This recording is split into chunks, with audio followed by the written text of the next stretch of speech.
సోదరీ సోదరులారా, బాగున్నారా? క్రీస్తునందు అనుదినము ఆనందిస్తున్నారా?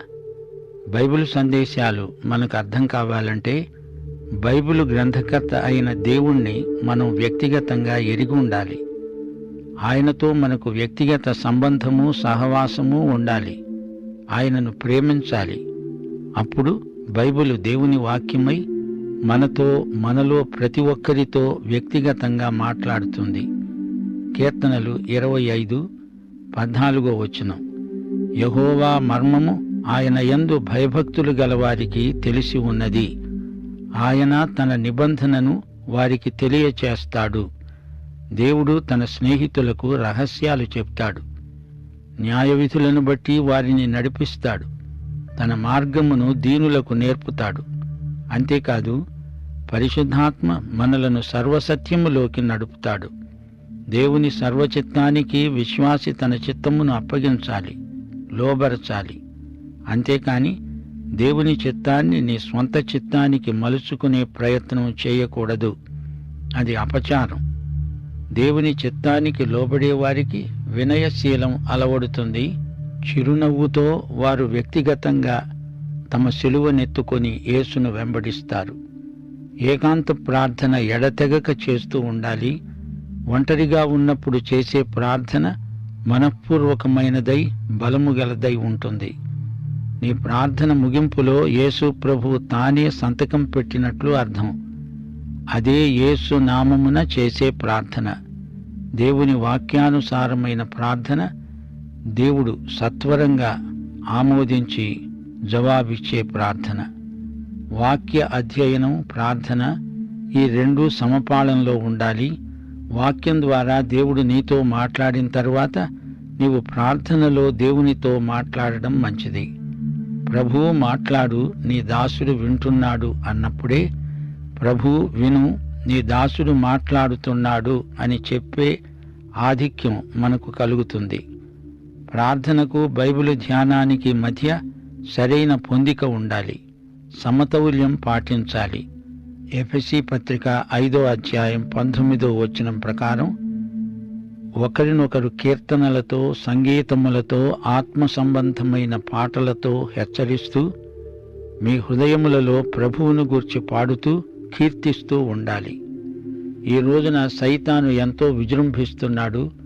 ప్రభుత్వాలలో, రాజకీయాలలో, క్రీడారంగంలో, సామాజిక వ్యాసంగాలలో, వినోద కాలక్షేపాలలో సైతానుదే పైచేయి. ఇది సైతాను యుగం. వాడే ఈ యుగ సంబంధమైన దేవత, దేవుడు. వాడే లోకాధిపతి. దేవుని బిడ్డలారా, అప్రమత్తులై ఉండండి. ప్రార్థన చెయ్యండి. వాక్యం ధ్యానించండి. వెనకటికి ఒక పిరికివాడు పొద్దస్తమానము ఏదో ఆలోచిస్తూ కాలం గడిపేవాడు. తనలో తానే ఏదో మాట్లాడుతూ ఉంటాడు. అతడు ప్రతిరోజు పొద్దున్నే నిద్రలేస్తాడు. ఎంతో తీరిక సమయం. తాను ఉద్యోగ విరమణ చేసిన పింఛనుదారుడు చస్తానేమో అని భయం. నిద్ర లేవగానే వార్తాపత్రిక తెరుస్తాడు. అందులో మరణ వార్తల పేజీ యగాదిగా చూస్తాడు. చనిపోయిన వారి పేర్లలో తన పేరు లేదు గదా అని నిర్ధారణ చేసుకొని మళ్లీ పడుకొని నిద్రపోతాడు. ఇదెక్కడి వేదాంతం? ఎప్పుడో ఒకరోజు చనిపోతాడు గదా. బతికి ఉండగా యేసును గురించి ఇతరులకు సాక్ష్యం ఇవ్వాలి. మాటలు విలువైనవి. వాటిని సరిగా వాడకుండా వృధా చేస్తున్నారు. హెబ్రీ పత్రిక 9:27 అంటోంది, మనుష్యులు ఒక్కసారే మృతి పొందాలని నియమించబడింది. ఆ తరువాత తీర్పు జరుగుతుంది. ఉబుసుపోక కబుర్లు, బాతాకానీలతో చాలా సమయం వృధాగా ఖర్చయిపోతుంది. చెప్పటానికి ఏమీ ఉండనప్పుడు అనవసరమైన పిచ్చాపాటి కబుర్లు మొదలవుతాయి. మాట్లాడడం దేవుడిచ్చిన తరుణం, గొప్ప అవకాశం. ప్రజోపయోగకరమైన మాటలు మనకుండాలి. వాటిని సంభాషణలో మనం ప్రయోగించాలి. దేవుడే నిన్ను మాట్లాడిస్తే అందులో ఒక్క వ్యర్థ పదం కూడా ఉండదు. అందరికీ అర్థమయ్యేటట్లు దేవుడు మాట్లాడతాడు. యేసు ప్రభువు మాటలు చిన్న పిల్లలకు కూడా బాగా అర్థమయ్యేవి. అందుకే పిల్లలు ఆయన దగ్గరికి పరిగెత్తుకుంటూ వచ్చి ఆయన ఒళ్ళో వాలిపోయేవారు. పేతురు అన్నాడు, మేము ఎక్కడికి వెళ్ళగలము? నీ వద్దనే నిత్య జీవపు మాటలున్నాయి. హృదయము నిండి ఉన్న దానిని బట్టి నోరు మాట్లాడుతుంది. నీవు ఏం మాట్లాడతావు అనేది నీ హృదయ సంస్కృతిని బట్టి ఉంటుంది. హృదయాన్ని గురించి బైబిలు పలు విధాలుగా చెబుతోంది. మూయబడిన హృదయం, తెరువబడిన హృదయం, విరిగి నలిగిన హృదయం, బండబారిన హృదయం, మెత్తని హృదయం. కీర్తనలు 51:17 గేయకారుడైన దావీదన్నాడు, దేవా, విరిగి నలిగిన హృదయాన్ని నీవు నిర్లక్ష్యం చేయవు. బైబిలు సైకాలజీ చెబుతోంది, హృదయం నీ జీవమునకు కేంద్రం. తెలివికి, ఉద్రేకాలకు, చిత్తానికి కూడలి స్థానం హృదయం. బైబిలు పరిభాషలో మనస్సులోని మనసే హృదయం. హృదయము ప్రభువుకిస్తే ఆయన జీవం నీదే అవుతుంది. అంతేగా మరి. శ్రోతలు వింటున్నారా? మనిషిలో అంతఃసంఘర్షణ ఉంది. క్రీస్తునందు సంఘర్షణలు నిర్మాణాత్మకంగా మారిపోతాయి. మన ఉద్రేకాలు సమతూకంలో ఉండేది క్రీస్తునందే. క్రీస్తునందు రెండు విభిన్న ప్రవృత్తులు పరస్పర సంపూరకములై మన వ్యక్తిత్వానికి నిండుదనాన్ని సంతరిస్తాయి. యేసు కోపంతో దేవాలయంలో జరిగే వర్తకాన్ని గద్దించాడు. యెరూషలేము అధోగతిని చూచి వలవల ఏడ్చాడు. తనను ఎదిరించే వారికి ఎంతో హుందాగా అధికారాన్ని వ్యక్తం చేస్తూ మాట్లాడిన యేసు చిన్న పిల్లలను ఎత్తుకొని ముద్దాడి, దేవుని రాజ్యం ఇలాంటి వారిదే అన్నాడు. మానవీయ లక్షణాలను మట్టిలో కలిపి రాక్షసత్వానికి ప్రతీకలుగా వ్యవహరించే దౌర్జన్యపరులను, మతహత్యా రాజకీయాలను నిరోధిస్తూ మరో చెంప తన పాదాలకు అత్తరు పూసి అభిషేకించే విశ్వాసిని ప్రశంసిస్తూ యూదాలోని నిరర్ధక ఆర్థిక దృక్పథాన్ని నిరసించాడు. ఈ యేసే రాజులకు రాజై ప్రభువులకు ప్రభువై రాబోతున్నాడు. సరే, రండి ప్రార్థన చేసుకుందాము. మా పరలోక తండ్రి, నీకు మా హృదయపూర్వకమైన కృతజ్ఞతలు. మా శ్రోతలను, వారి కుటుంబములను, వారి సంతానమును ఆశీర్వదించండి. స్థానిక సంఘములను, సంఘ నాయకత్వమును దీవించి బలపరచండి. సంఘము యొక్క దర్శనమును విస్తృతపరచండి. మా దేశమును, దేశ ప్రజలను, పరిపాలకులను ఆశీర్వదించండి. కరువు కాటకముల నుండి దేశమును కాపాడండి. నేటి వాక్య అధ్యయన ఆశీర్వాదములు మాకు దయచేయమని యేసుక్రీస్తు వారి దివ్యనామమున ప్రార్థన చేస్తున్నాము తండ్రి. ఆమేన్. శ్రోతలు, నేడు మన వాక్య భాగం ఆదికాండం 41వ అధ్యాయం 47వ వచనం నుండి 57వ వచనం వరకు, 42వ అధ్యాయం 1 నుండి 20వ వచనం వరకు జాగ్రత్తగా వినండి. యోసేపు వ్యక్తిత్వం ఎంతో ఆకర్షణీయమైంది. ఈ వ్యక్తిని దేవుడు వాడుకున్న విధానం మనకెంతో మాదిరిగా, గొప్ప సవాలుగా మనల్ని సంధిస్తున్నది. యేసు గాథ వాస్తవమైనది. క్రైస్తవ సౌశీల్యానికి యేసు మచ్చుతునక. ఆ రోజుల్లో ఈజిప్టు దేశం గొప్ప రాజ్యం, విశాల సామ్రాజ్యం. గుంటలో పడద్రోయబడిన యోసేపు ఈజిప్టు సింహాసనం మీదికి హెచ్చించబడ్డాడంటే ఇది కేవలం దేవుని కృపే గాని మరేదీ కాదు. చెరసాల నుండి, అవమానకరమైన స్థితి నుండి, అజ్ఞాతవాసం నుండి, బానిసత్వం నుండి దేశమంతటికీ అధికారి కావడం గొప్ప ఉద్రేకభరితమైన సంఘటన. యోసేపు గాథ నవరసభరితమైనది. అసలు రహస్యమేమిటంటే, యోసేపు తన దేవునికి ఎంతో విశ్వసనీయుడు, నమ్మదగిన వ్యక్తి. అదే అతని ఆధ్యాత్మిక శక్తి. దేవుణ్ణి ప్రేమించాడు, దేవునికి భయపడ్డాడు, దేవునికి విధేయుడయ్యాడు, దేవునికి లోబడ్డాడు. దేవుడతణ్ణి ఆశీర్వదించాడు, బహూకరించాడు. యోసేపు కొత్తగా ఈజిప్టు పరిపాలన బాధ్యతలను స్వీకరించాడు. అప్పుడు 7 సంవత్సరాలు దేశంలో సమృద్ధి పంట. భూమి బహు విరివిగా పండింది. ఇప్పుడు ఆదికాండం 41వ అధ్యాయం 48వ వచనం నుండి వినండి. ఈజిప్టు దేశమందు ఉన్న 7 సంవత్సరాల ఆహారమంతా అతడు సమకూర్చి ఆయా పట్టణాలలో దానిని నిల్వ చేశాడు. యోసేపు సముద్రపు ఇసుక వలె అతి విస్తారంగా ధాన్యం పోగు చేశాడు. కొలవటం అసాధ్యమైపోయింది కాబట్టి కొలవడం మానేశాడు. లోకానికి ఈజిప్టు దేశం ధాన్యాగారమైంది. అదొక రొట్టెల గంపగా తయారైంది. ఇప్పుడు యోసేపు కుటుంబ వివరాలు కొన్ని వినండి. కరువు సంవత్సరాలు రాకముందు యోసేపునకు 2 కుమారులు కలిగారు. యోసేపు భార్య ఓను యాజకుడైన పోతిఫరు కుమార్తె. ఆమె పేరు ఆసెనతు. అప్పుడు యోసేపు అన్నాడు, దేవుడు నా సమస్త బాధను, నా తండ్రి ఇంటి వారినందరినీ నేను మరచిపోయేటట్లు చేశాడు అని చెప్పి తన జ్యేష్ఠ కుమారునికి మనష్షే అని పేరు పెట్టాడు. తరువాత అతడు, నాకు బాధ కలిగిన దేశమందు దేవుడు నన్ను అభివృద్ధి పొందించాడు అని చెప్పి రెండో కుమారునికి ఎఫ్రాయిము అని పేరు పెట్టాడు. మనష్షే అంటే మరుపు, ఎఫ్రాయిము అంటే అభివృద్ధి.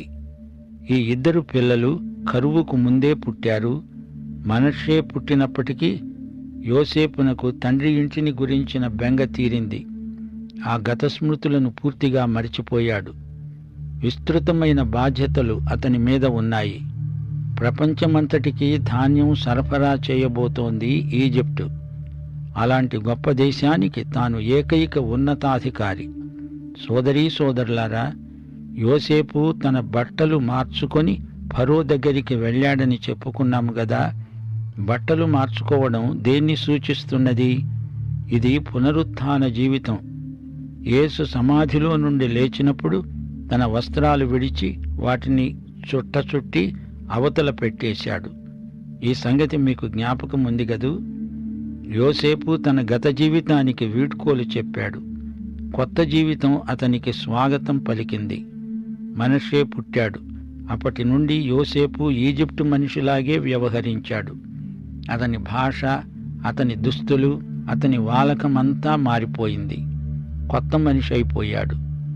2 కొరింథీ 5:17 మీకు చప్పున స్ఫురిస్తుంది. పాతవి గతించాయి, ఇదిగో సమస్తము కొత్తవయ్యాయి. అంతా కొత్తే. మనష్షే మరపు కుమారుడే. రెండోవాడు ఎఫ్రాయిము. ఫలవంతమని ఈ పేరుకు అర్థం. ఎఫ్రాయిము పేరు పండు. తండ్రి ఇంటిని మరచిన యోసేపు ఎంతగానో ఫలించాడు, బహుగా ఫలించాడు. యోహాను సువార్త 15 ఫలించాడు. ఈజిప్టు దేశమందు సమృద్ధిగా పంట పండిన సంవత్సరాలు గడిచిన తరువాత యోసేపు చెప్పిన ప్రకారమే 7 కరువు సంవత్సరాలు ఆరంభమయ్యాయి. గాని ఈజిప్టు దేశమంతటా ఆహారమున్నది. అప్పటికి యోసేపు వయస్సు 37 ఏండ్లు. ఈ సంగతి మా శ్రోతలు జ్ఞాపకముంచుకోవాలి. లోకమంతటా కరువు, ఈజిప్టులో సమృద్ధిగా ధాన్యం ఉంది. ఈజిప్టు దేశమందు అంతటా కరువు వచ్చినప్పుడు ఆ దేశస్థులు ఆహారము కోసం ఫరోకు మొరపెట్టుకున్నారు. అప్పుడు ఫరో అన్నాడు, మీరు యోసేపు వద్దకు వెళ్ళండి, అతడు చెప్పినట్లు చేయండి. గమనించారా? ధాన్యపు గిడ్డంగుల తాళపు చేతులు యోసేపు చేతుల్లో ఉన్నాయి. యోసేపే అందరికీ అన్నదాత. ఈ విషయంలో కూడా యోసేపు యేసుక్రీస్తుకు ముందు గుర్తు. నేనే జీవాహారమును అని యేసు స్వయంగా చెప్పాడు గదా. యోసేపు కొట్లన్నీ విప్పించి ఈజిప్టు వారికి ధాన్యం అమ్మకం చేశాడు. ఈజిప్టు దేశంలో కరువు భారంగా ఉంది. ఆ కరువు విశ్వవ్యాప్తమైంది. ప్రతి దేశమందు ఆ విధంగానే కరువు భారంగా ఉంది. సమస్త దేశస్థులు ధాన్యం కొనడానికి ఈజిప్టుకు వచ్చారు. సోదరీ సోదరులారా, గమనించండి. యోసేపు కీర్తి లోకమంతటా ప్రసరించింది. యోసేపు తాను చెరసాలలో ఉండగా దేవునికి ఎంత విధేయుడో, సింహాసనం మీద ఉన్నప్పుడు కూడా అంత విధేయుడు. నమ్మకమైన వాడు, నిగర్వి. యోసేపు అభివృద్ధిలోకి వస్తున్న కొద్దీ ఇంకా ఇంకా విశ్వసనీయుడయ్యాడు. ఇక్కడ నైలు నదీ తీరాన రాజభవనం, వృక్ష సంపద, పిరమిడ్లు, ఆలయాలు ఉన్నాయి. గాని అతని స్మృతిపథంలో తన తండ్రి గుడారం, మమ్రే మైదానం, హెబ్రోను కొండ అడపాదడపా దోబూచులాడుతూనే ఉన్నాయి. నాన్న ఎలా ఉన్నాడో, తమ్ముడు బెన్యామీను ఏం చేస్తున్నాడో అంటూ ఆలోచిస్తూ గంటల తరబడి ఏకాంతంలో అలానే ఉండిపోయేవాడు. యోసేపు ప్రస్తుత వైభవానికి గర్వించలేదు. తాను ఏ బండ నుండి చెక్కబడ్డాడో అది విస్మరించలేదు. ఇప్పుడు మనం 42వ అధ్యాయంలోకి వస్తున్నాము. దేవుని సంకల్ప సిద్ధి చరిత్రలో ఎలా పరిణమిస్తుందో చూస్తుంటే ఆశ్చర్యచకితులమైపోతాము. చెరసాలలో ఉండగా యోసేపునకు అంతా అయోమయంగా తోచింది. అయినా యోసేపు దేవుని యందు నిరీక్షణ ఉంచాడు. అతని ఆశాభావం చెక్కుచెదరలేదు.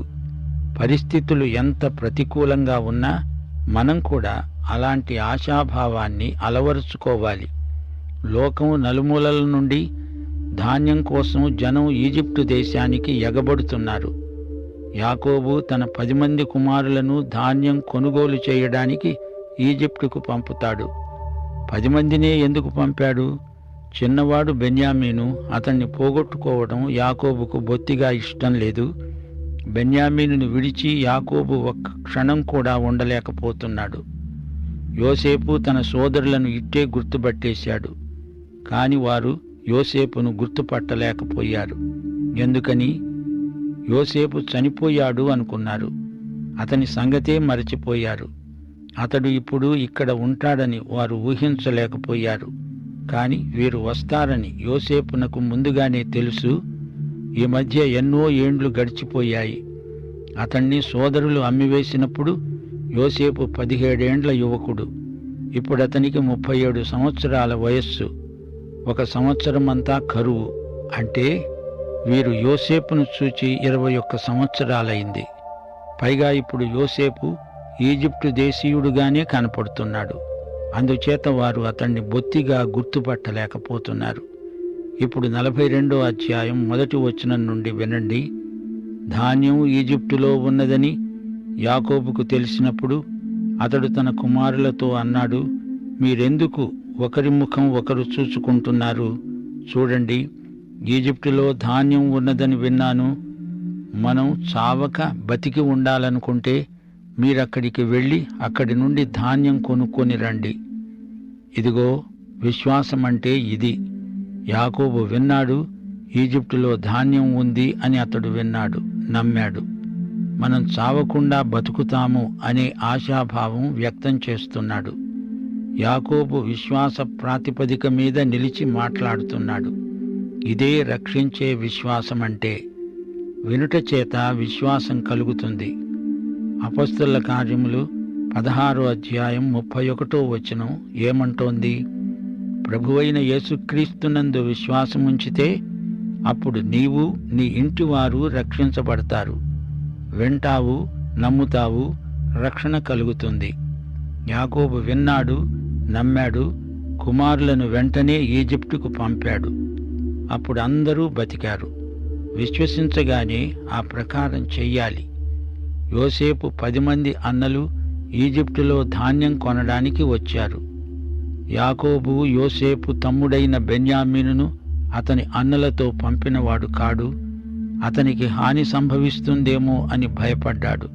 అది సరే, ఈ 10 మందికి హాని సంభవించకూడదా? మరి అప్పుడో?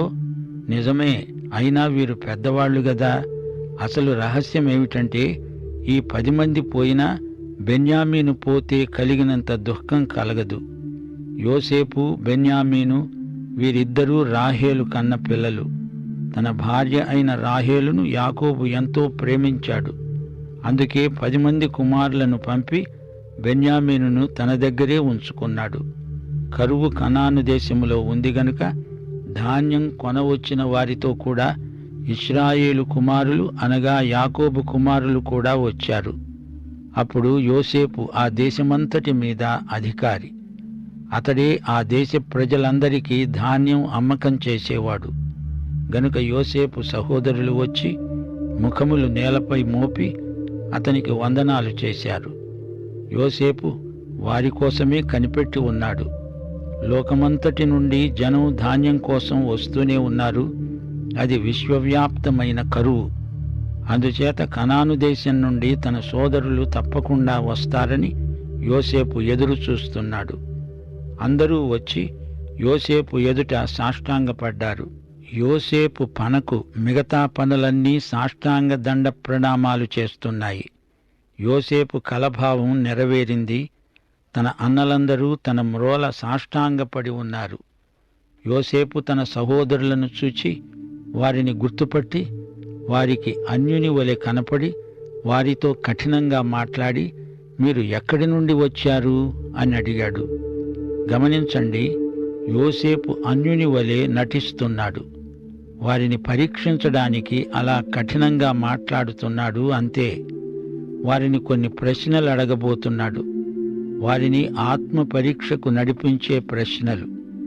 యోసేపు తన సహోదరులను గుర్తుపట్టాడు గాని వారు అతణ్ణి గుర్తుపట్టలేదు. యోసేపు వారిని గూర్చి తాను కన్న కలలు జ్ఞాపకం చేసుకొని అన్నాడు, మీరు వేగులవారు, ఈ దేశం గుట్టు తెలుసుకోవడానికి వచ్చారు గదూ? వారన్నారు, ప్రభూ, నీ దాసులమైన మేము ఆహారము కొనడానికే వచ్చాము. మేమందరము ఒక్క మనిషి కుమారులం. మేము యథార్థపరులమే గాని నీ దాసులమైన మేము వేగుల వారము కాము. యోసేపు వారి మాటలు విని తన మనస్సులో ఉన్నదంతా వెళ్ళగక్కుతున్నాడు. యోసేపు అన్నాడు, లేదు లేదు, మీరు ఈ దేశం గుట్టు తెలుసుకోవడానికే వచ్చారు. వారన్నారు, నీ దాసులమైన మేము 12 సహోదరులము, కనాను దేశములో ఉన్న ఒక్క మనిషి కుమారులం. కనిష్ఠుడు నేడు మా తండ్రి వద్ద ఉన్నాడు, ఒకడు లేడు. యోసేపు వారి నుండి సమాచారమంతా రాబట్టుతున్నాడు. తానెవరో వారికి తెలియకుండా జాగ్రత్త పడుతున్నాడు. మీరు వేగులవారే అని రెట్టించి పలుకుతున్నాడు. ఇక్కడ తన ఎదుట ఉన్నది 10 మంది మాత్రమే. మేము మొత్తం 12 ఒకడు లేడు, ఒకడు ఇంటి వద్ద ఉన్నాడు అని వారు ఒప్పుకుంటున్నారు. ఒకడేమో లేడు అంటున్నారు, అంటే అతడు చనిపోయాడు అంటున్నారు. ఇతడే యోసేపు అని వారు గుర్తుపట్టలేదు. మూడోసారి యోసేపు వారు వేగులవారే అని పునరుద్ఘాటిస్తున్నాడు. యోసేపు అన్నాడు, మీరు వేగులవారు అని నేను అన్నది నిజమే. దీనివలన మీ నిజం తెలిసిపోతుంది. ఫరో జీవము మీద ఆనబెట్టి చెప్తున్నాను, మీ తమ్ముడు ఇక్కడికి వస్తేనే గాని మీరు ఇక్కడి నుండి వెళ్ళకూడదు. మీ తమ్ముణ్ణి తీసుకురావడానికి మీలో ఒకరిని పంపండి. అప్పటి వరకు మీరు నిర్బంధంలో ఉంటారు. మీ మాటలలో సత్యం ఉన్నదో లేదో ఈ విధంగా పరీక్షించగోరుతాము. అలా కాని పక్షంలో మీరు వేగులవారే అని ధృవపడుతుంది. ఈ మాటలని యోసేపు వారిని చెరసాలలో వేయించాడు. తన తమ్ముణ్ణి ఒక్కసారి చూడాలనే ఆశ యోసేపులో ఎక్కువగా ఉంది. తన అసలు తమ్ముడు బెన్యామీను, తన తల్లి వేరు, వీరి తల్లి వేరు. అందుకే యోసేపు అలా మాట్లాడుతున్నాడు. 3వ రోజు యోసేపు వారిని చూచి అన్నాడు, నేను దైవభయం ఉన్న మనిషిని. మీకు బతకాలి అని ఉంటే నేను చెప్పినట్లు చేయండి. మీరే గనక యథార్థపరులైతే మీ సహోదరుల్లో ఒకడు ఈ చెరసాలలో బంధించబడాలి. మీరు వెళ్ళి మీ కుటుంబాల కరువు తీరడానికి ధాన్యం తీసుకొని వెళ్ళండి. మీ తమ్ముణ్ణి నా వద్దకు తీసుకొని రండి. అలాగైతే మీ మాటలు సత్యమే అని రుజువవుతుంది గనుక మీరు చావరు. వారు యోసేపు చెప్పినట్లే చేశారు. గమనించండి, మాటల సందర్భంలో యోసేపు తాను దేవునికి భయపడే మనిషిని అన్నాడు. యోసేపు ఎట్టి పరిస్థితిలోనూ దేవునికి మహిమ తెచ్చే మాటలే పలుకుతాడు, అట్టి పనులే చేస్తాడు. ఈ మాటను బట్టి యోసేపు సోదరులకు ధైర్యం కలిగింది. తమకు అన్యాయం కలగదు అని నమ్మారు. ఏ విధంగానైనా సరే బెన్యామీను అక్కడికి వచ్చేటట్లు చెయ్యాలని యోసేపు ఈ విధంగా వ్యవహరిస్తున్నాడు. అతని సోదరులు షిమ్యోనును అక్కడే ఉంచి తాము ఇంటికి స్వదేశానికి బయలుదేరి వెళ్ళారు. తరువాత ఏం జరిగిందో వచ్చే సందేశంలో వినండి. సకల యుగములలో రాజై ఉండి అక్షయుడు అదృశ్యుడు అయిన అద్వితీయ దేవునికి ఘనత మహిమ యుగయుగములకు కలుగునుగాక. ఆమేన్.